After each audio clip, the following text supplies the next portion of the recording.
This is Macy Moore reporting from the 64th Montana Legislature. One of the big issues I have been hearing about is the CSKT Water Compact. This is not a partisan bill. A mix of Democrats and Republicans support and oppose this bill. I am talking to two Republicans on opposite sides of this issue, Senator Debbie Barrett, a cattle rancher from Dillon, and Senator Chaz Vincent from Libby with logging experience. Here I am with Senator Vincent from Libby. So, Senator, could you briefly highlight for my 8th grade class what the CSKT Water Compact is and what your opinion is? Okay. What the CSKT Compact is one of several compacts that the state has been actively negotiating with the tribes in Montana since 1979. The 1979 legislature created the Compact Commission to work on these agreements when all of the native tribes in Montana filed water right claims in our state courts.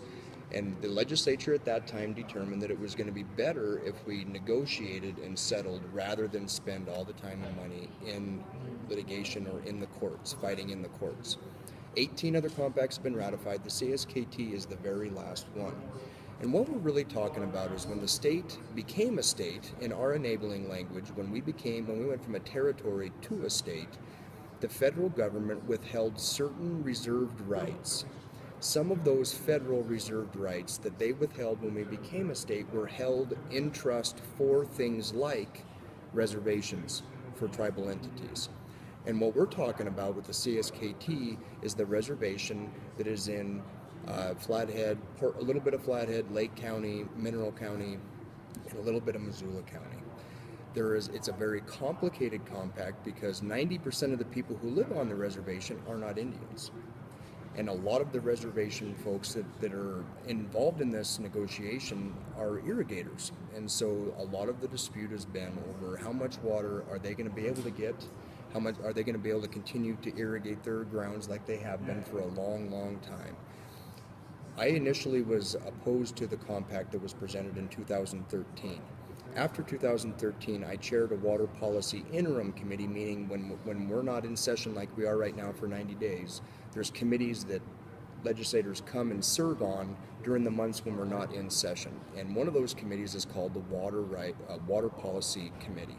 I chaired that committee, and we did a study on this compact, on the one that was from 2013. And during that study, we found some things that we all agreed on needed to be changed. And we actually changed a lot of things in this new compact. So after making all the changes from the previous compact to this compact, and being a guy who chaired the committee and spent hundreds of hours getting to understand it and making these improvements, I am now not only supporting the compact, I am the sponsor of it. So being a person who was opposed to it in the beginning and working on it for a long time, I have a lot of interest in seeing this accomplished. Should we not negotiate, we will be looking at going back to litigation, something that we didn't want to do all the way back in 1979, which is going to impact senior water right holders and bring other people into court all the way from the Idaho border to Townsend. And we're talking about years and years and years of litigation and millions and millions and millions of dollars. Now, all that said, it has to be a good agreement. You don't want to run in fear of something. You don't want to settle just because you're afraid of that. And that's the stance that I've been taking. But I believe with all my heart that this compact is a fair settlement. And what I'm looking to do right now is hand out information to every legislator that's in this Capitol right now. All 150, all 100 in the House and 50 in the Senate received a package from me today that talks about the compact, that explains the changes that are made to the compact, and explains why I'm supporting it. It's important to note that all of the senior water right groups that I work with a lot in the legislature, and your dad works with a lot in the legislature, are supporting this compact. The Montana Farm Bureau is supporting the revised compact. The Montana Farmers Union is supporting the revised compact. Montana Stock Growers is supporting the revised compact. So there are a lot of folks, when they've taken the time to actually sit down and read it, are understanding that this is a fair deal. And that's what this process is all about, is coming and educating each other on what is and what isn't. And no matter what, no matter how a person votes, as long as it's an educated vote and they know why they're voting against it or why they're voting for it, then the process is working. And hopefully for me, I'm going to be able to convince more people to vote for it than will vote against it. And if I'm successful, then we will have ratified the last compact.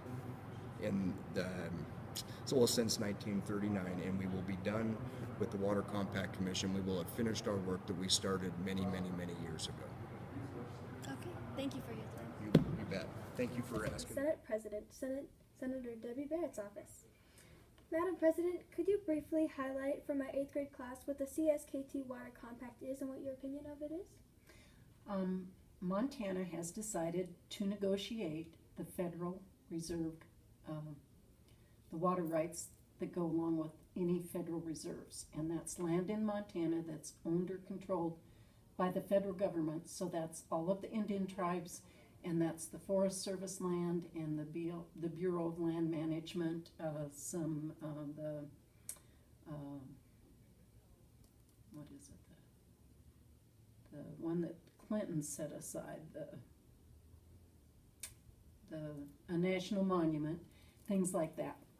So, and the reason that we negotiate is so we don't sue over this, we don't litigate, we want to come to a negotiated settlement, and we are to quantify the amount of water that's needed to justify that federal reservation, the purpose of that federal reservation.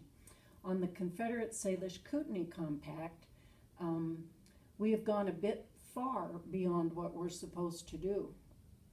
And it assumes a lot too. We aren't just, we haven't just negotiated the purpose of that compact. I think we've gone way further than all of our other compacts. And so my opinion of it is that it goes too far and it assumes too much. It tries to do too much, and instead of just a water compact that quantifies the amount of water necessary to fulfill the treaty. So I am opposed to it. Okay. Thank you very much for your time, Madam President. Oh, it's one question? Yeah? Oh, okay. Well, you're welcome. You've just heard from 2 senators who have intensely studied the CSKT compact. One is concerned that this compact goes way beyond water and may affect other existing compacts. The other feels confident with the revisions this will complete years of work and prevent future lawsuits. It will be interesting to see how this one turns out, so stay tuned.